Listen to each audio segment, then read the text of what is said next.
have one other area of news I want to focus on tonight in the news and analysis segment, and that's Obama on the chopping block. You know, when we put out the Obama deception back in, March of 2009, a lot of people were shocked by it, and it's since been watched by more than 35 million people online. And they said, you mean he's going to be politically built up and then destroyed? And that this is all basically staged? Alex, that's never going to happen. Well, let's go ahead and play this clip. That's a few snippets from my film, The Obama Deception, that we released just a few months after Obama was in office, predicting that he would later be politically destroyed. Presidents are now little more than corporate pitchmen who take all the political heat, while the controllers remain in the shadows, safe from public scrutiny. In the real executive power structure, the president serves the military-industrial complex, itself owned by the international bankers. If there's a revolution, the population just throws out the prime minister or president. The elite stays in power because the public is never aware of who the real enemy is.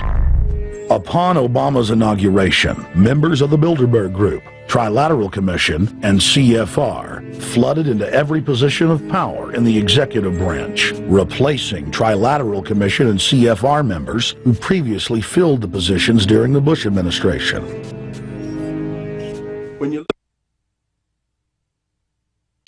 And we get more into it in the film, and also the sequel, Fall of the Republic, that was released just 4 or 5 months after the Obama deception, and the films are evergreen. You see, I have an analogy that I've used. It's been picked up by the national media, and it's basically that a president is like a shield for the New World Order when they're a puppet. And the establishment picks up the shield, whether it's Ronald Reagan, George W. Bush, Bill Clinton, Obama, and it gets attacked, it gets bashed in. And when they're done, they throw it down and pick up a new shield. And that's exactly what's happening. And the bigger they get built up, the harder they fall. They have built Obama up like he is the absolute savior of the earth. And in that way, when the depression sets in and the banksters consolidate our economy as well as the euro, which is now happening, they can simply bring in another Rick Perry or Mitt Romney or other puppet, or even another Democratic challenger for the nomination for the Democratic presidency candidacy, and fool folks a little bit longer instead of looking past the puppets to the actual people that hold the strings. And here it is in the news today, just a small smattering. Remember, this is teleprompter-free news, ladies and gentlemen. This is my analysis, my information. So occasionally I'll kind of falter or stutter. Sometimes the show's 30 minutes, sometimes it's 2 hours long, because it's real. This is real information, not somebody reading off a teleprompter. Why are teleprompters important? The system can load its propaganda in at 1,000 points and have a unified message. This is true alternative media. Continuing, here's the Chicago Tribune. Why Obama should withdraw. Continuing, Washington Times. Liberals vow to challenge Obama in Democratic primary. So you're seeing these headlines everywhere as they're flushing Obama. Now Obama faces questions on his investments. USA Today, this was always known about the corruption and the Chicago chicanery. Again, I'm not defending Obama. He's just a mid-level frontman that reads off teleprompters. It's now coming out, you know, the head of the Black Caucus says if Obama wasn't president, we would have marched on the White House a long time ago.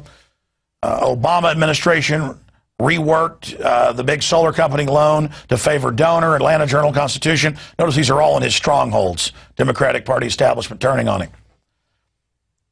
And it's because they're getting ready to throw him overboard to try to get a new puppet in. The system needs a new shield. Before, a shill would last 4 to 8 years for the establishment. Now they last a matter of months.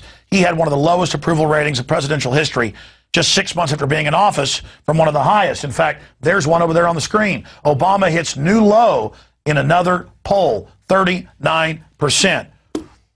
Again, as they prepare to fully bring down this economy, as they prepare to offer you their new puppets as the solution, they have to first destroy the old puppet. And we're at a very dangerous point right now with Puppet Obama, because if some of the insiders that are in his camp decide to try to keep him in power, they're going to stage terror attacks and say that his enemies did it. Or they could even stage an assassination. I've always said that Obama could be the next big inside job. We want nothing to happen to this puppet. We want nothing to happen to George W. Bush. They're rancid little nobody puppets for the elite. We want to go after the actual people that are using them as shields. We want to go after them with the Constitution, with the Bill of Rights, because they are the people that are steering our economy over the edge of a cliff. And that's why I and many others like Gerald Celente, Ron Paul, have been able to predict it.